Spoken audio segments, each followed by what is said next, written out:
On January 20th, I'm asking the question, what do we need to know about this transition of power, as what people are calling it? What do we need to know as a community?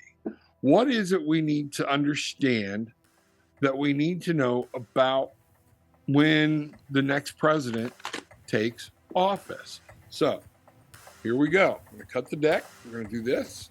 All right. Boom. So the first card off the top is the light card. All right. We have the King of Pentacles. All right. A new king, the Ace of Wands. This is where spirit lies. All right. This is will. Eight of Swords. We have lovers. Wow. We go from there. We can go here to the Nine of Wands. We do have to remember it's not just one person. We go here, we have the Eight of Coins. In this real world, it's time to stop, look, and learn. This is about physical changes and knowing how to master what's coming up. At this point, then, we have the Queen of Coins. Look at all the coins here. The coins here are talking about what's happening in this world, in this life, tangible, things we can touch, things we can feel, things we can see. And the Queen of Coins is going, it is time to nurture our dreams and nurture the things that bring us happiness and joy. This is a very economical statement if we talk about the transfer of power. We are talking about the transfer of power, and this is going to be nurturing an economy, is what I see. There is going to be so much drama, all right? So much fighting. I wish we could just stop it. It doesn't matter. Things need to be challenged, but it's going to be up to you and up to me, everybody watching, of how much are we getting into the drama, all right? Don't get tied up in somebody else's fight, because that keeps us drawing short. But that's the number 5. 5 comes right before a 6, which is victory. The very next card would be the Six of Wands in this set, and that would mean victory. This is not going to be run out of emotion. He knows it's an emotional thing. This transfer of power is going to evolve emotion. But what I'm really picking up, the king is here observing and keeping emotions out of it. And I think that's going to be hard for a lot of people. And on our final card here, the Ten of Swords, stabbed in the back. I just hit the record button. Hey, everybody, Rex Bear League Project. How the heck are you? Beautiful day today out here in Southern Colorado. It's getting muddy, though, right? It's like it's the in-between. So it's nicest when it's really cold and really snowy, or it's blue skies and the sun's out. But then there's that in-between where it's like, just dreadful and muddy and still really cold. But I'm not complaining. I actually quite excited. But we're not here to talk about the weather today, folks. So we're going to get into tarot with an attitude. Now, I haven't had a chance to speak with anybody before that was a police officer, went from law enforcement to a reverend to doing tarot until now, which is really cool. Like, where you been, my life, man? This is pretty exciting. Great to speak with you. Rob, thanks for the opportunity. How the heck are you? Rex, thank you very much. And I am awesome. And I'm up in New Hampshire, where right now we're on the eastern seaboard. It's getting cold, but we don't have any snow. So it's still beautiful outside. The sun's out. So that type of thing. But it is like almost 33 degrees or something. So I'm with you on that. Make up your mind. Where are we going? What are we doing? So he's Illuminati. He said 33. Don't even put that in the comment section. I'm already reading it in the comment section. Just don't even put it there. All right. What's New Hampshire known for? Like, I've never been. They're saying is live free or die. Okay. And they're known for their weather, and then just north of us, vacationing, Maine. I mean, I'm like 3 minutes from Maine. So it's vacation wonderland. It's beautiful. The leaves, the foliage, fall was just, phenomenal. You just got to put up with cold weather and snow if you want different changes. So, that's it. And, I'm in one of the oldest cities in the country, Portsmouth, where it was when they started registering cities, it was established in like 1628 or something like that. 16 think it was 1624 because we just had like a 400-year uh, centennial birthday. So there's stuff here like Paul Revere Road through here. You're just walking around and it's history everywhere. And I kind of love that. Yeah. That's so is it one of the original 13 colonies then? Now you're getting into, yeah, no, if, geography, all that kind of stuff. Yeah, no. If we wanted to put my wife on, she would know all that stuff.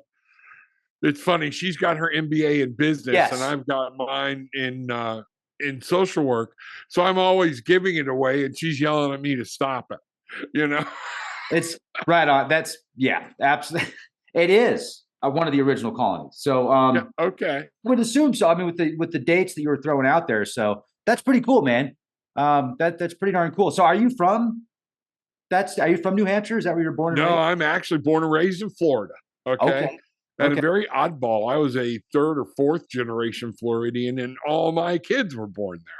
So just December of last year, I'm tired of the heat, tired of evacuating from all the hurricanes, and was like, you know what? My wife's like, let me take you to where I grew up. She brought me up here, and man, I fell in love with it. So we sold the house, did everything else, moved into an apartment, everything you're not supposed to do, when you're getting a social security check, that we did it because we believe in following our dreams. So, and manifesting takes action. So that's what we did. And man, this has been awesome. So what's your story? Like you were in law enforcement. You told me about that, and let's go back to that because I want to hear your story. Okay. And also, I'm surprised you adapted so well to New Hampshire because going from Florida, like one season to four seasons, you've got the Florida shirt on still. So Yeah. that's awesome. You can take the boy out of Florida, but you ain't taking the Florida out of the boy. Okay. Um, but my story, I grew up, my dad became a Baptist minister. Religion played a huge portion of my life from my mom's side of the family and everything up. And then my dad got into it when I was in like elementary or whatnot. He went on to become a Baptist preacher. So I grew up in the Baptist philosophy, the Baptist church, everything else. Um, actually went to uh, a college in Springfield, Missouri that was a Baptist Bible college, was supposed to do, I have a very big music background, and was supposed to become a song director, whatnot, in the church. Well, when you get your girlfriend pregnant at Bible college, okay, plans change. All right. So I had to figure out at 20 years old how to raise a family, and only thing I knew to do was sing. And unfortunately, from being the rebel, true Baptist preacher's kid, I knew how to fight. Well, what can I do to make money?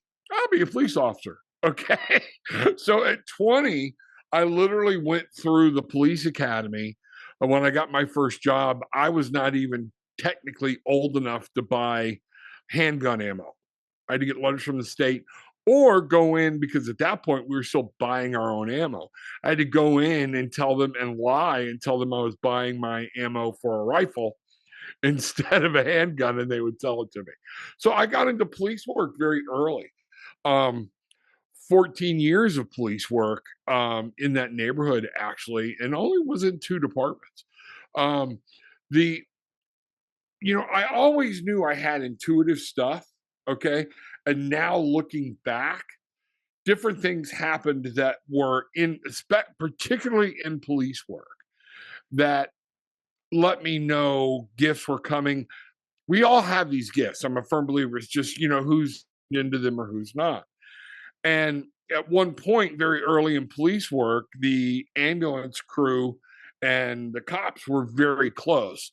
We relied on each other heavily because it was a very sparse area. Um, and I started having hunches about the night would go using my intuition. And so they would literally start calling me um, 3 to 4 nights a week and going, okay, can we go out to dinner or should we just eat in and make a sandwich? And I'd be like, let's eat in and make a sandwich because it's fixing to get and we would get busy. My intuition was already turning in those things. But I loved police work. I loved every aspect of it. I didn't like the way police work was heading because, again, outside influences were taking things away from choices that officers could make. It just, when you get written up for not shooting somebody, it's time to go. Yeah. And I literally had that experience. Nobody got hurt, nobody anything. It was only me and a partner that were dealing with it. And ironically, it was on Thanksgiving evening. But I knew him. I was policing in an area where I grew up, and he was town drunk, but he had a machete. And he came at us. We both had our guns drawn. And I just looked at him. I'm not going to say his name. I don't even know if this guy's still alive. But I said, I'm going to kill you. And he brought his arm back, and he was within 4 to 5 feet of us. But I just knew, my gut instinct just knew he was going to throw this in the dirt. He threw it in the dirt. We arrested him. I wound up getting suspended, okay, and taking 2 days because I put my partner at risk. He didn't complain. I think he caught 2 days too. And so I took 2 days suspension. They let me use my time. It was just one of those things. But when people are talking to you about what it would have cost the city and workers' comp claims, it was time for me to go. So I came back from that, also took an injury on that had nothing to do with that. And, it was like, yeah, it's time to go. I don't like where this is going. Different things are happening. So I love my law enforcement officers and brothers, but you're functioning under a different thing than I did in the 80s and into the 90s with everybody dictating action. And there's a whole different ideal out there. So, you know, I left there. And actually, a funny story, if you want to know my story, one of the guys that hired me when he heard I quit was a guy I had arrested for a felony. He ran a construction job, a demolition crew. All right. And he wanted to take care of me. And he said one of the things he wanted to take care of me was nobody had ever treated him with the respect I had treated him with. So I actually wound up running his crews for a while. And he got me into my next job, which was a call center job, which I stayed in for a long time. And that's where I found out, too, I have the knack to teach. All my teaching abilities, things like getting people to understand, those type of things. It all started coming together. Okay. So I left police work, did that short stint, wound up in a call center, and then eventually did so well at the call center.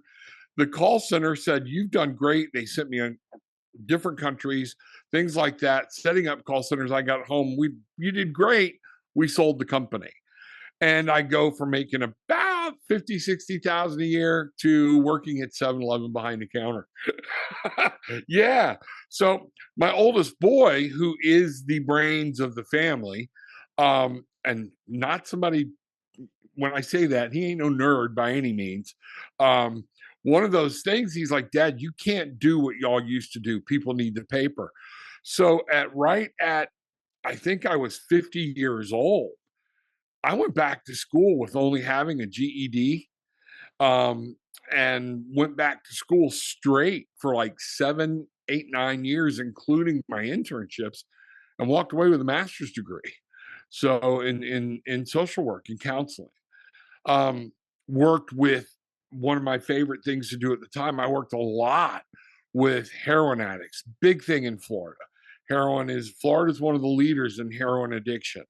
Um, but as things started moving along, I felt like there was something I could do more. Let any state certifications go that I had or whatnot. And was like, I'm listening to some of these ministers that know less about the Bible than I do. And I'm hearing them give their personal opinions as message. And I'm like, you know what? I went to the Universal Life Church, got ordained there as a minister. And I'm like, a lot of these ministers, they don't have the education I have or the ability to truly talk to people and be open-minded about people's lives. And that led me down the ministerial path. And while I was trying to get through to addicts, a very good friend of mine named Bridget knew I had abilities and things like that and helped me get started with tarot cards. I was very edgy about that at first. This goes against my upbringing, everything else. And then I found out this wonderful thing. Okay. God will talk to you. Okay. In so many different ways. You're not limited to one way to speak to God. And you're not limited to one person to help you speak to God. I started bringing oracle cards and tarot cards in to my group sessions, not telling anybody what they were. And all of a sudden, I was getting longer people that were abstaining longer. My groups were growing in a time when groups didn't grow. I enjoyed doing groups and found out that a lot of times, an addict has heard a lot of this crap 3, 4 times before. They need to hear something different. And I use the oracle cards, okay, to come in through their back door with spirit, you know? And I found out I was making deeper connections because we were making an actual higher conscious, getting into their true belief system connections that way. And that led me into where I am now. I went from there, left that, started. It was rough times politically way back then. I started Tarot with an Attitude because people needed to feel free. They needed to feel happy and they needed to learn you can free think. And I want people to understand happiness is yours. You have to claim it. It's not going to be given to you. You have to do what it takes. And through tarot, I'm able to connect with people and help them see their own path and find a way forward or a new way to think. So that's kind of where, in the Reader's Digest version, that's how I got to where I'm at now. That's pretty cool, man. I respect that. Thanks. Now, when you were raised as a Baptist, did you go to church? Did you have a church that you went to where people would speak in tongues and there would be those moments where like they would just let loose and you would Oh yeah, we called it pew jumping. And jumping the pews and oh yeah, getting slain with the spirit and everything else. That was my grandmother. My grandmother was into that. And unbeknownst to her now, and when I was a child, I had very bad breathing problems. Okay. Um, Things were blocked, different things. Now, again, we're talking about in the 60s. But I remember at 8 or 9, I was sleeping at her house. We lived right next door. And I love my grandmother. To this day, I'd give anything to be able to talk to her again. One of the things that scared me was her. I'm waking up in a breathing fit, and here's this larger woman standing over me doing this and trying to heal me in the middle of the night. Gotta go. Jumped out of bed, ran next door. So, yes, do I believe in the Holy Spirit? Do I believe? Yeah. But a lot of that is, there's some things. She believed it with all her heart. She believed in healing. And I believe in healing. Okay. That way, no. Okay. But I do believe that we have been given the power and energy, God, spirit, whatever you want to call it, okay, has given us this ability to be able to help others heal. Even the Bible says, through my faith, others can be healed. And we tend to forget that when we're talking about, oh, well, you will hear a lot of these healers go, well, they just didn't have enough faith. Well, your Bible says you should have enough faith, if you really want it. And the truth of the matter is, that's where I get into that. What do we truly believe, or what have we been told? And I think somewhere in our subconscious, there is a line where that all got fuzzy. And a lot of people don't really know whether they truly believe something or not. Did that make any sense? Oh yeah, yeah, absolutely. And it's fascinating because I think that if you just had a different name for the cards, like you said, you call them something else, that it would take away that dogmatic fear or the concern. And everybody's different. So like I do my best not to judge people, even if they judge me. As for you and I had that experience the other day, and I'm not going to mention names, but it was just like Right. out of the blue. I showed some tarot cards, and the tarot cards that I helped put together is called the Tarot of Ra, and each tarot card has a different deity that represents that card. And if you read through the ancient scriptures and tablets and stories, there's many gods with a lowercase g. So some people that maybe they're on a different path, they might look at you as somebody that, well, let me just put it to you this way. This person sent me a scripture passage saying, I don't want to work with demons. And I was like, well, okay, buddy. So anyway, I'm just saying, like, if you think tarot cards are evil, maybe you should put your phone away. Maybe you should turn off the TV. Maybe you shouldn't listen to any radio. I mean, but you better put your phone away, because if you think you could do stuff with tarot, imagine what you could do with your phone. I mean, you can look up all sorts of stuff on your phone. You can I learn about agree. esoteric knowledge and different religions and different gods. And man, you better put that down, because the demon's telling you to look that up. But anyway, I'm just being sarcastic, and I'm just trying to poke a little fun here. You got to, like, I learn stuff every single day. I mean, I've been researching the biblical text now for I don't know how many years. I've read the Bible I don't know how many times, but I've also read scriptures that predate the biblical texts that are the biblical texts. Yeah. They're older and there's more information. And they talk about gods and they talk about magic and sorcery and all sorts of different rituals and stuff. So to say, oh, that's evil, like people, oh, you Yeah. Well, and I find it very, very interesting. Now recently they've uncovered another set of scrolls. Well, the only reason they won't be in the Bible is because the Bible's done and everybody says we're not going to change it. Well, wait a minute. New information just came out.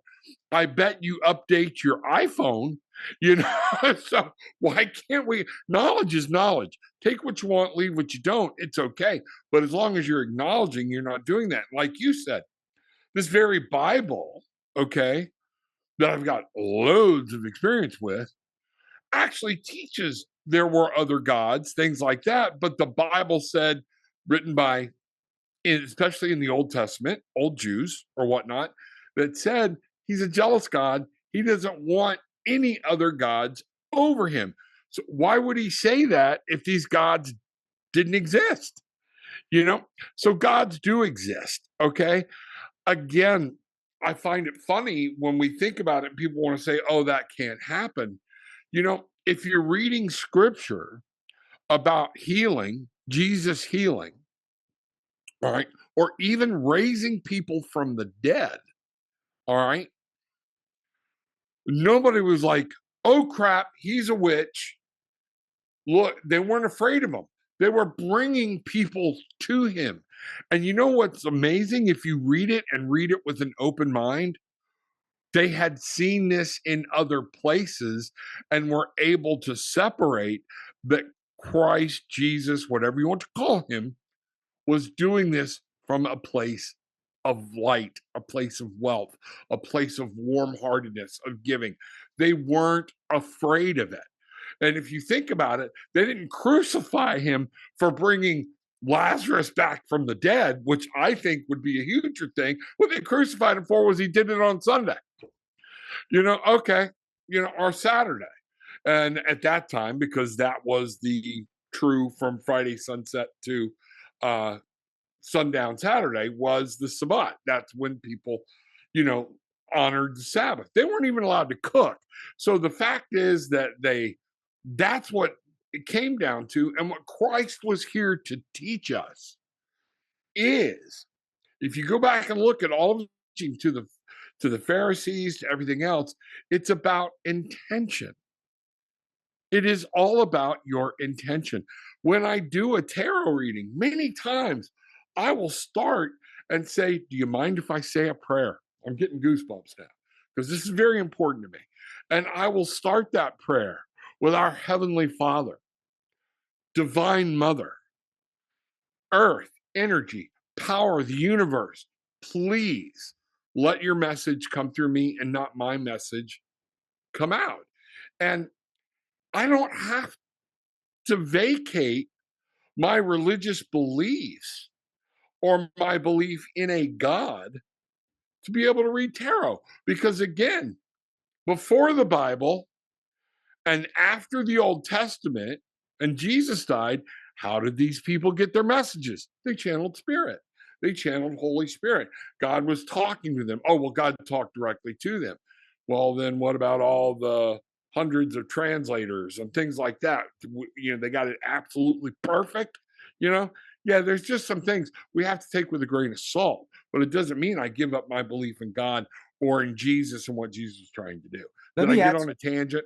No, that's cool. I'm glad you said that. And I wanted to add some interesting information to that. So, another thing that you maybe don't realize, and this will give you a little bit of perspective, and I'm not referring to you, Rob, but just those that are listening, some of those that are listening, and this is really cool. So if you look at the biblical canon in and of itself, the actual scriptures, and then you go back and read other texts and from Egypt, Sumer, Babylon, Acadia, Ireland, Scotland, some information from the Gnostics, which would basically be Egypt as well. But this information from different locations and different times, there's a similar theme oftentimes if you know how to read it a specific way. So that's actually that's pretty cool. I mean, if you think about it.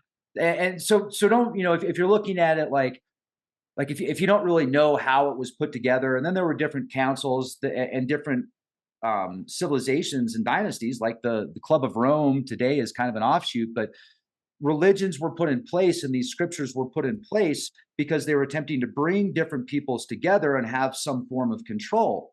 It's civilizations. It's been that way for at least 12,000 years. If we go back to Göbekli Tepe, maybe before the Younger Dryas event, it was different. But after the Younger Dryas event, that asteroid, that multitude of asteroids that took us back to the Stone Ages, literally, like we were hiding in caves and stuff like that. Religion really spawned from there in a big way, at least the information that we have access to. Because, imagine being raised in an environment where, things are good, things are flowing. It's just you're living with the land, but you also have some stability. You have civilization, but then that's I'm not going to say highly advanced, but they know the right time to grow food. They know the right time to grow certain crops. The water's fresh. You're living in a warm house, and you know how to live in the different conditions and environments. They've got a basic idea with a good idea of plant medicine and different knowledge bases. But then there's this event that takes place in the heavens. When I say the heavens, I'm talking about asteroids, comets, the sun itself goes crazy. Not crazy, but it just gets really active. Solar flares, aurora borealis, and people are seeing things that they never saw before. And next thing you know, like the solar flares are so intense and the asteroids and comets are so intense that it's, you're seeing fires and things in the heavens that you never saw before. So you've literally got to go high underground. And then you're thinking, like, well, what did we do wrong? Who did we upset? And then people start thinking, well, maybe, we upset the creator.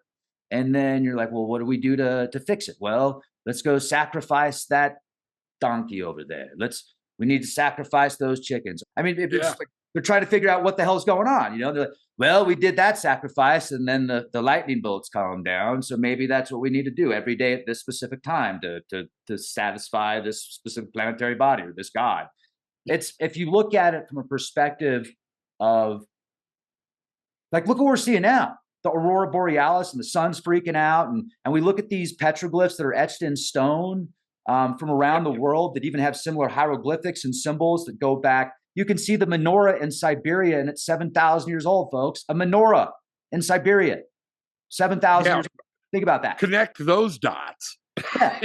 Probably something they saw in the heavens. Probably an event that took place. Like if you've ever seen the squatter man that's like this in a petroglyph, that was adapted to mean like hello, how are you, and a greeting. But originally, when it was etched in stone around the world, people probably saw something in the heavens. They're like, what is this? I've got to etch this in stone. This is very important. And then it gets deified. So, like that's, and the zodiac. Read the Bible and then read the zodiac, the Taurus, the Pisces, the fish. Yeah, there's a lot. And you really hit on something here with this aurora borealis thing that's been going on. like I just saw a thing because I have those loops. I don't believe everything I subscribe to, but I like to hear the thought process. Because here's the thing, you know, somewhere somebody sold this thing about Mars being in retrograde.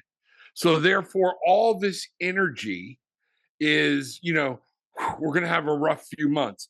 Stop blaming your life and your choices and problems on something that is non-existent. And you're like, Rob, it is existent. No, it's really not.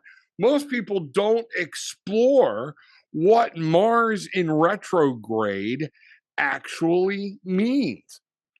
Nothing has changed, but it has reached a point in its revolution or in its orbit that an actual optical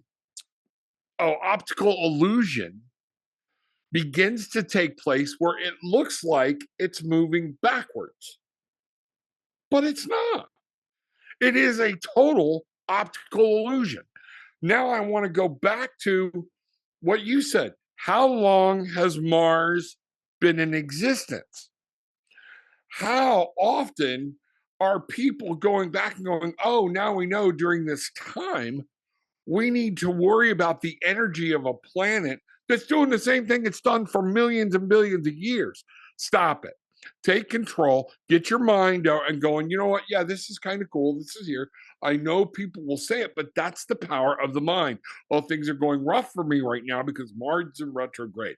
No, things are going rough for you because you are actually believing a built-in excuse to take you away from something bad's going on. I'm supposed to learn from it. Where's my choices? What do I do? How do I handle it? Does that make sense? Yeah, that's rad. That's like the placebo and the nocebo. You can Exactly. literally think yourself unhealthy. That's the nocebo. And Absolutely. so, If you read the book, oh, The Secret, oh, great they book. talked about heavy people or whatnot. They never went on a diet that lived for years because they just went, I'm fine. That's the only thing they can associate with it because science says with everything you've eaten, your weight and everything or whatnot, you should be dead. All right. But they're not, and they're functioning perfectly normal. We have more control over our life than what we even understand we do or give credit. Everything is a choice. Okay. Everything. The things that happen to you present you with a choice. How are you going to handle it? You didn't choose to have that happen. And one of my compadres would say, well, maybe you did. If you chose to come here from another life to be here, all right, opens up a whole new can of worms. We're here to experience this and to learn. But our choice and the way I look at life right now is I'm here, I'm now, okay? When things happen, it is my choice of how I handle them that controls my happiness. That Right on, man. Yeah, I respect that. Like, let's go back to this thought process of you. We've got a calendar in play, so we know, okay, this date's coming up, such and such's birthday, this holiday, I've got an appointment.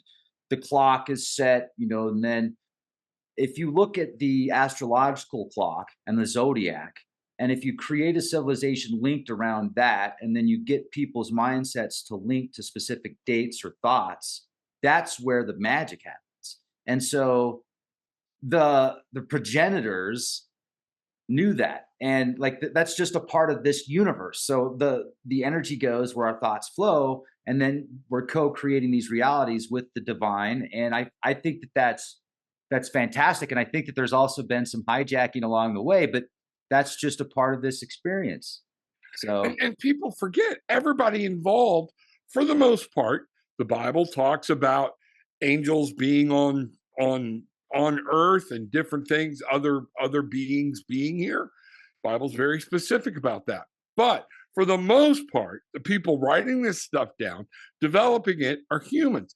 And do you remember 2012 when everybody thought the world was coming to an end because what was it, the Mayan calendar?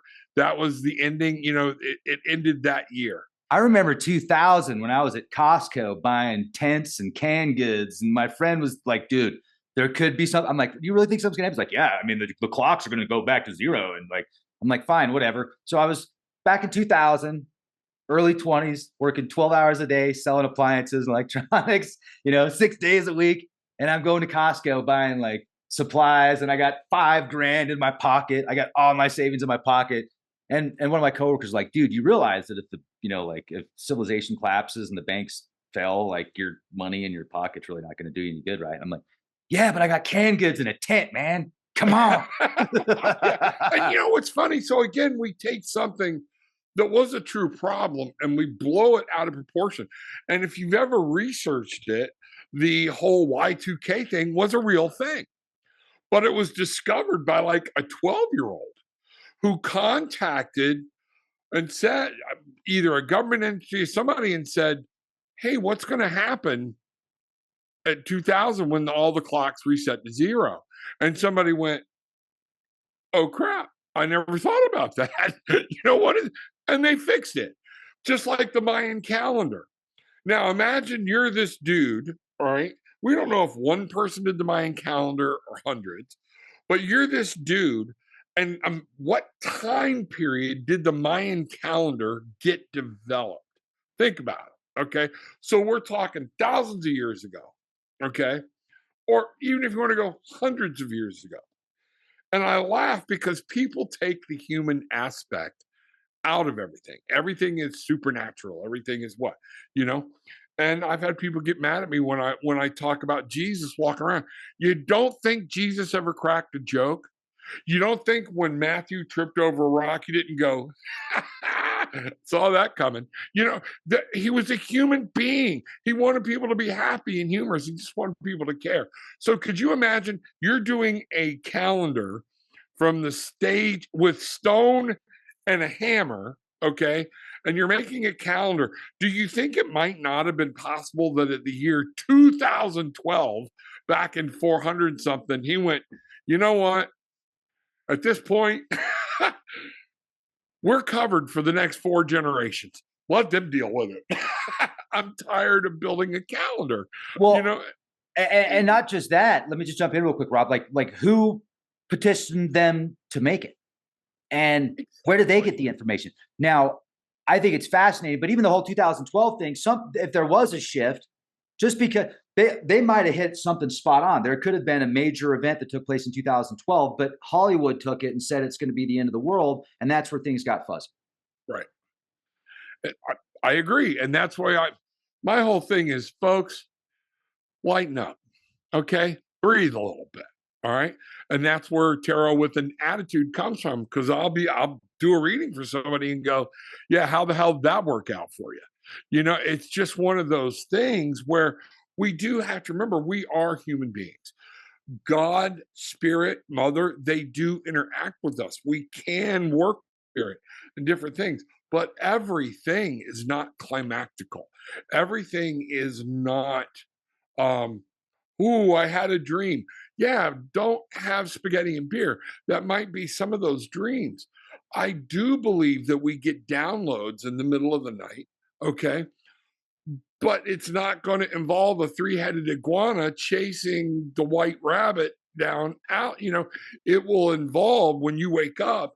And these are the dreams I tell people to think about, is when you wake up and you remember specific instances and nothing stupid happened. It was a conversation. It was a situation, but it was all in the normal. And you wake up going, what was that about? That's a dream you better pay attention to. Okay. If Barney's running around the room, okay, chasing you with Fred Flintstone, that's just the brain defragging. They don't even know exactly why we dream. When I did a whole dream study in school, and certain parts of your brain are asleep that help you differentiate between illusion and reality.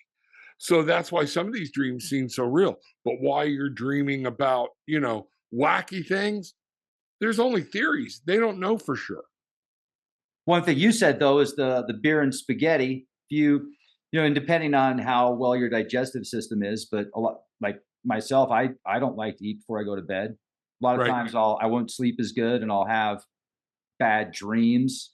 And so that's, I don't drink beer and I do eat spaghetti, but I get the metaphor. And also like if you're watching a TV show or a movie and you go to bed and you're having a dream that's linked, so, it has these, I guess you could say, parallels to that film that you just watched or that TV show or that podcast you just listened to or that book you were reading. It's, and that's another thing we're talking about, the whole co-creating. I wouldn't be surprised because if you look at marketing now, Yeah, marketing is the modern marketers are like the modern magicians, the modern wizards, I can oftentimes. go with that. There's a supplement out there that's called C60 or Carbon 60, and then there's this supplement that's like a refined C60 called ESS 60, and it's worth more than gold by weight.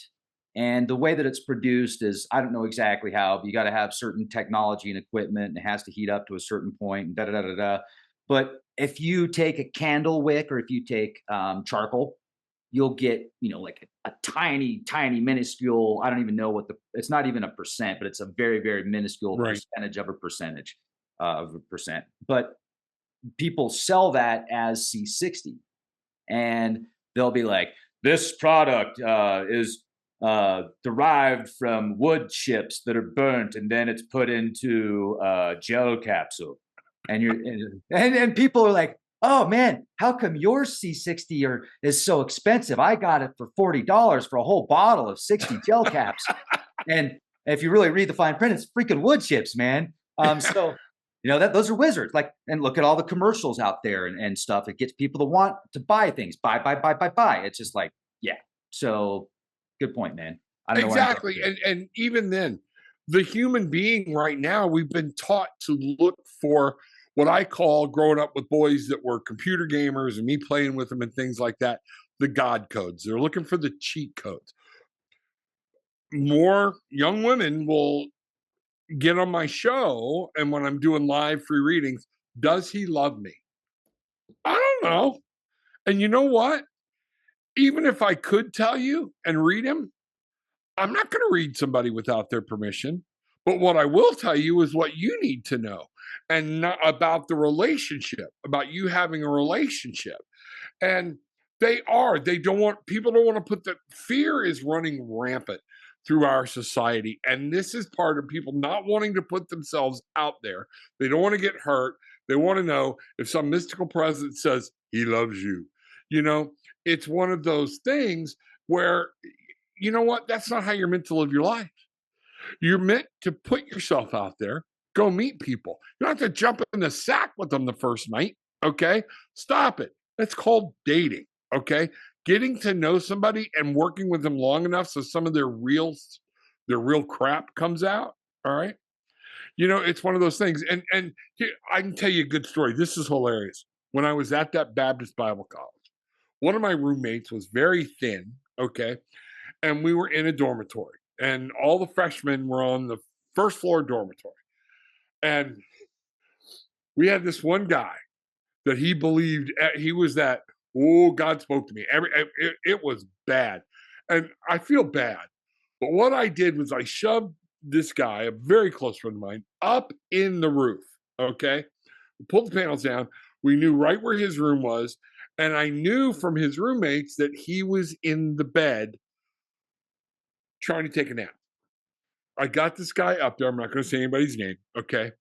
Right over him. So he's right over just to drop panel ceiling, laying on the beams. And he goes, "This is God.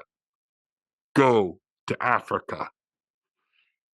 That night at devotions, guess who's a missionary to Africa? And we had to pull him back and go, dude, that wasn't God. He knew, no. As far as I knew when I left, this little skinny ass was headed to Africa. And I'm like, oh my God, he's a meal for a lion, or whatnot. And even we called them floor moms. My floor mom comes to me, he said, would you quit? And I'm like, I can't. It's in my nature. I just can't. But that's when somebody believes, and it's like what you said in marketing. That was good marketing. I let the outside world market to him, okay, from the teachings and everything. And then I just played on it for a reaction. And we forget a lot of times we're getting played for a reaction. And that's very important. So now with where you're at mentally and what you have the opportunity to do every day is, talk to people, help them, and also you do tarot readings and stuff. But I think you kind of do like a personal coaching a bit when you talk to people as well. You just Yeah, kind I'll of be live tonight with an exorcist actually, but I'll be doing readings and things like that. So at 8:30 Eastern tonight, you can check me out on YouTube. I'll be live, but I do free readings for people. I want to help people. man, that's cool.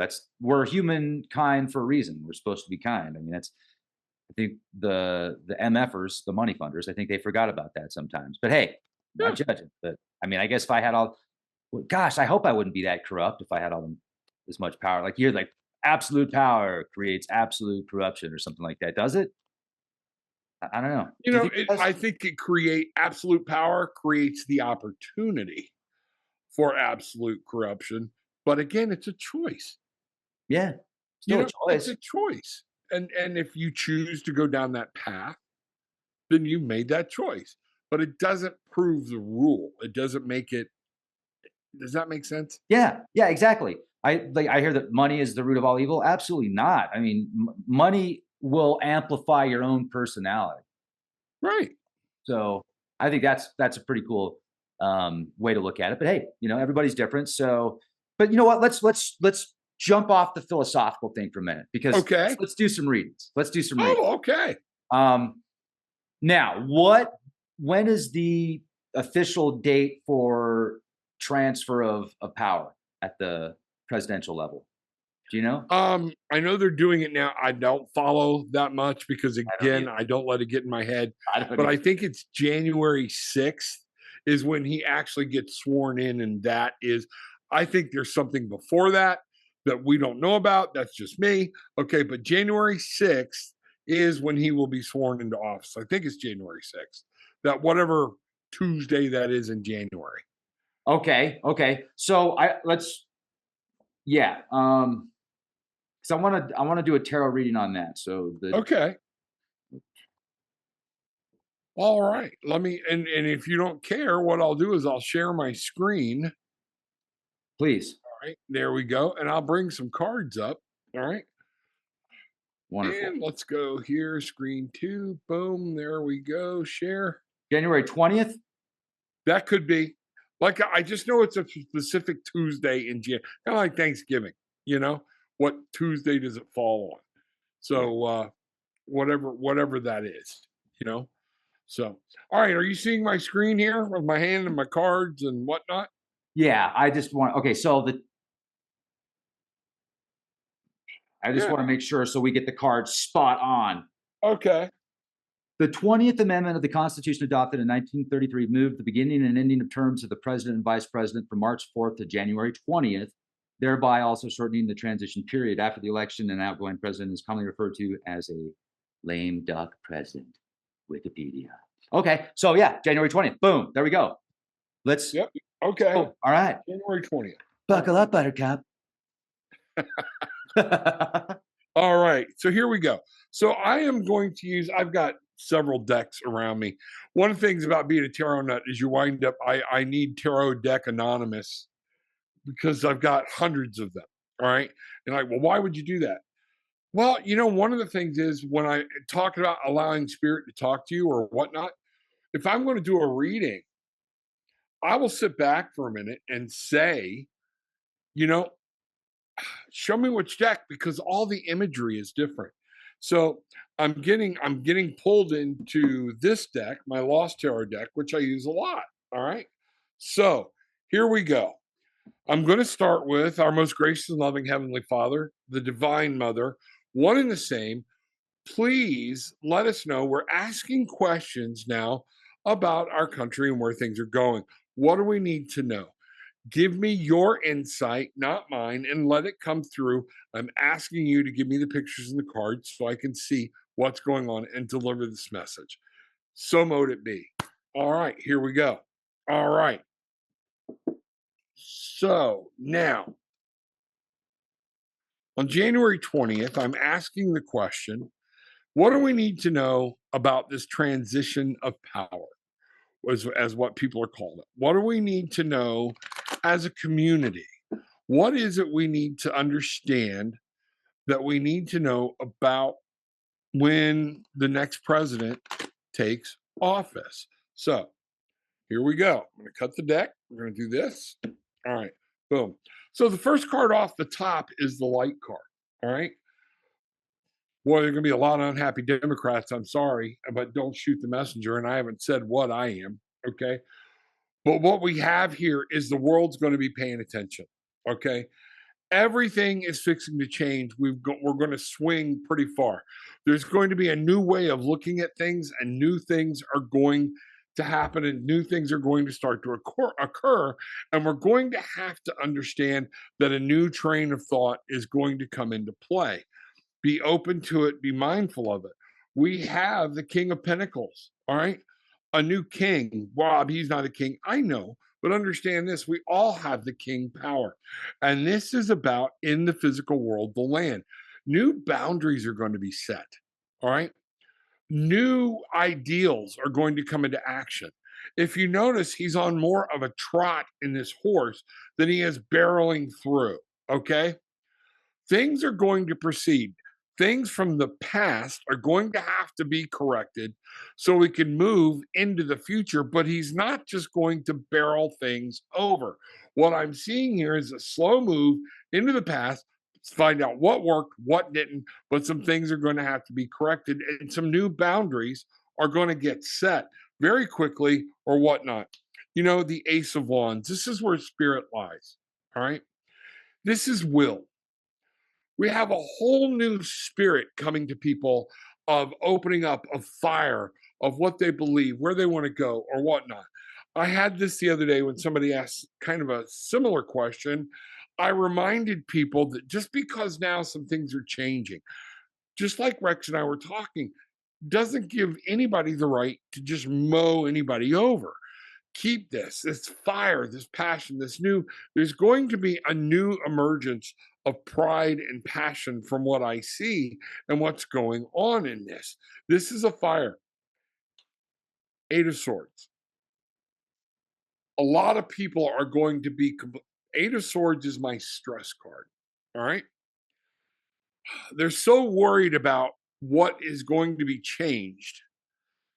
They're blindfolded to what is actually going to be able to see a path that they can see through. Hope this is making sense. So the Eight of Swords is about learning. The Eight is always about movement. Okay. So we're learning, but sometimes we have to take our blindfolds off to see, okay, here are my obstacles. How do I step through them? And that's what I'm getting is going to be big. A lot of people are going to have to remove their blindfolds and stop trying to make things from yesterday and drag them into today. We have lovers. Wow. You know what I see here is commitment. On this, we will have a true commitment to what we see. Now, this is the card, y'all. Don't shoot the messenger, okay? This is what Spirit is saying. We are going to have a new commitment. I think what you're seeing and what I'm feeling this is a new commitment, all right, to their obligations to people, to what they're actually supposed to be there for, okay? New commitment. This is not just about love, but this is a major arcana card, which means a big thing. This is talking about you're going to see a commitment change on some level. You know, we go from there, we can go here to the Nine of Wands. We do have to remember it's not just one person. This knight is standing still, but he has people around him helping him prepare for battle. Ultimately, this knight will turn around and move into the future. And again, this is wands, this is fire, that passion. He's going to take a charge, and there's going to be a time when he has to make that fight on his own. But right now, he does, and people need to realize one man is not changing this world. It's just not going to happen. It's the people and whatnot that put their faith in or where That's the best I can get. I'm getting it tangled up in my head, and I don't want to say something wrong. But the aid of people around him is what's going to assist him. He does need our support. He just like Biden needed our support. You know, if you don't support a president, I remember one president got elected, and everybody was like, I was in a very conservative based restaurant, and everybody was like, I hope he fails. And I stood up right in the middle of the restaurant and I said, I hope he doesn't, because that means we fail. He's our representative. And so every president deserves support. Doesn't mean he doesn't deserve to be checked, but he deserves support. We go here, we have the 8 of coins in this real world. It's time to stop, look, and learn. This is about physical changes and knowing how to master what's coming up. You know, at this point, then we have the Queen of Coins. You know, look at all the coins here. The coins here are talking about what's happening in this world, in this life, tangible things we can touch, things we can feel, things we can see. And the Queen of Coins is going, it is time to nurture our dreams and nurture the things that bring us happiness and joy. This is a very economical statement if we talk about the transfer of power. We are talking about the transfer of power, and this is going to be nurturing an economy, is what I see. There is going to be so much drama, all right? So much fighting. I wish we could just stop it. It doesn't matter. Things need to be challenged, but it's going to be up to you and up to me, everybody watching, of how much are we getting into the drama? All right. Don't get tied up in somebody else's fight, because that keeps us drawing short.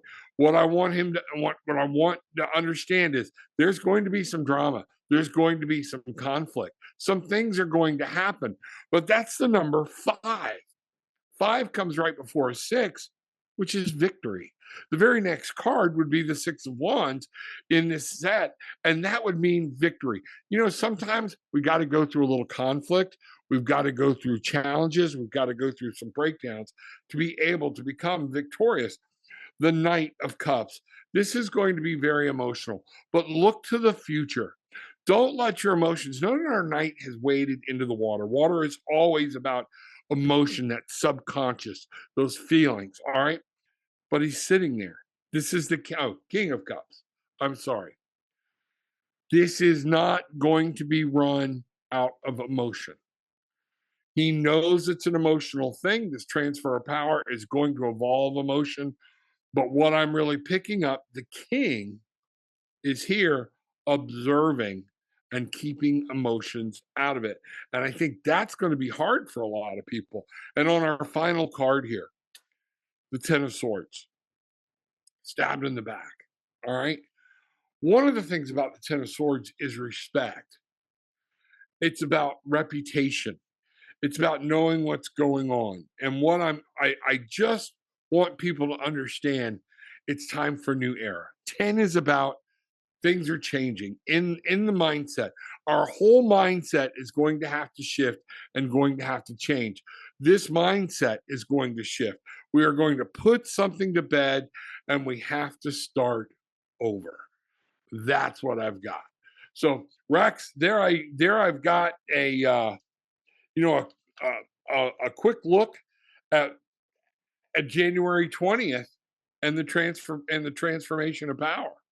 You know. So the first card is the World card?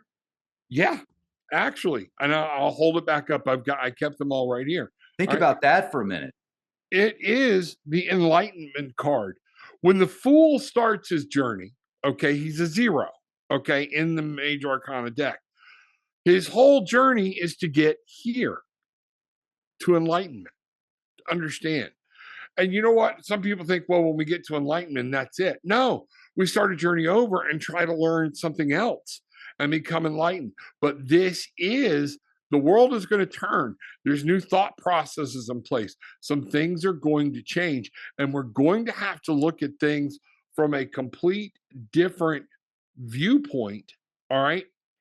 And some people are going to have an aha moment. Okay. While some people, it's are you ready to be free or to learn what's coming next. So this is the card. The first thing is saying we need so many people to open their minds and just understand presidents before, presidents after. Okay. Stop seeing this as an end of the world event. Okay. Look at this as it's another section of knowledge. It's something new the world's going to do. And this power, this transition of power, all right, yeah, it ain't going to be the same. All right. It's not going to be the same. Does that make sense? It does. And the last card that you pulled reminds me of what happened with. Okay, so I'm going to take a moment here. If you want to listen to the in-depth conversation that Rob and myself have unedited, jump on over to the Patreon page. But I'll tell you what, when he pulled those cards, wow. And that last card, that's kind of spooky. So I want to get your thoughts about the cards that were pulled today. And great conversation with Rob. So subscribe to his channel, Tarot with an Attitude. And we've got several more minutes of this podcast. I just wanted to jump in for a moment and let you know that we do get a lot more in depth about these cards on Patreon. So I hope to see you on over there. Put about 10 to 12 hours a day into podcast, as much time and effort as I can before I have to, take a little bit of a break. But I appreciate you and your support on Patreon, and I also really appreciate your support here on YouTube. Thank you for subscribing. Thank you for commenting. Hit the bell for all notifications, but just check back daily anyway, because a lot of times the notifications don't go out for whatever reason. And let's get back to the rest of this presentation right now. Oh yeah, and you're awesome. Well, thank you so much. I'm going to show off your, I've got your website pulled up here. And folks, you want to subscribe to Tarot with an Attitude on YouTube. And then you can go to the website right here, tarotwithanattitude.com. Book your appointment now. I've got a book I've written on tarot. My wife and I have done books on manifestations, things like a lot of things there. Okay. Of where you can read. Yeah, right here. Tarot with an Attitude on Linktree. Okay. I need a link tree. This is cool. Yeah. You can get to different shows. There is a podcast. I have a podcast that's on all the major networks. Series I'm doing with Laura Van Tyne, Teacher to Exorcist. All right.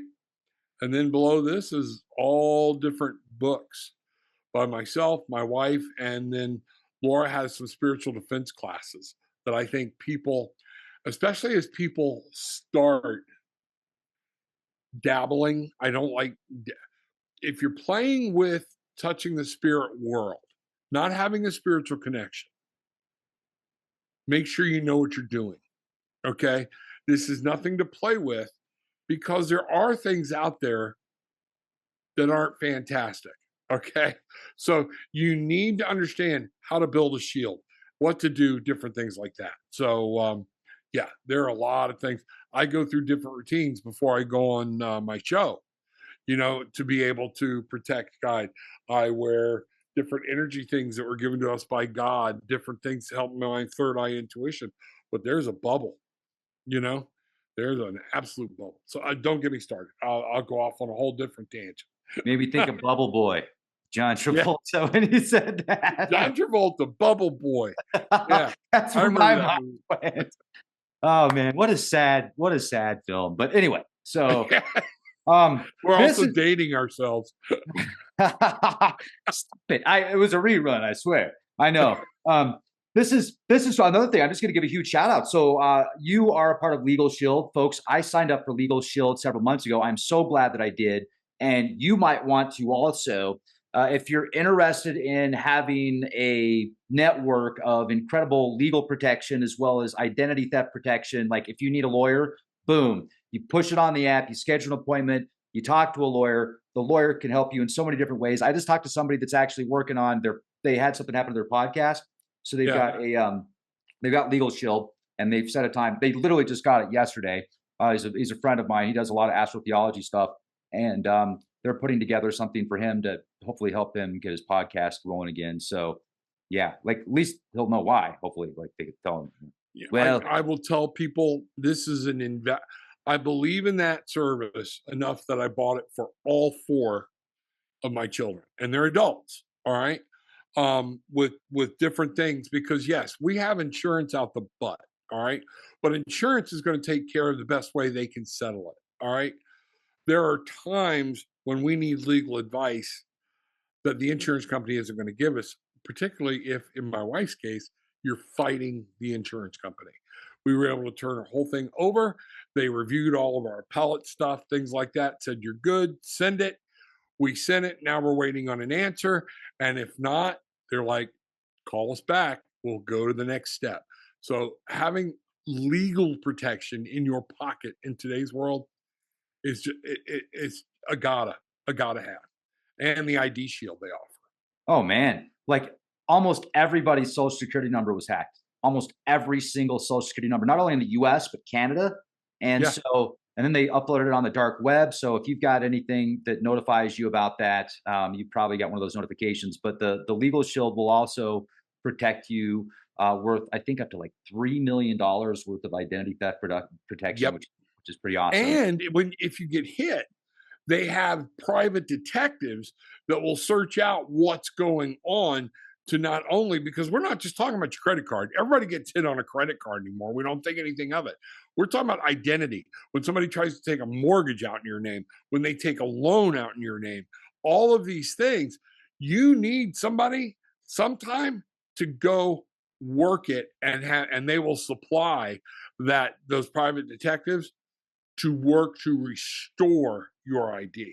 That's no extra cost, you know? It's amazing. Check it out. It's really cheap too. So Yeah.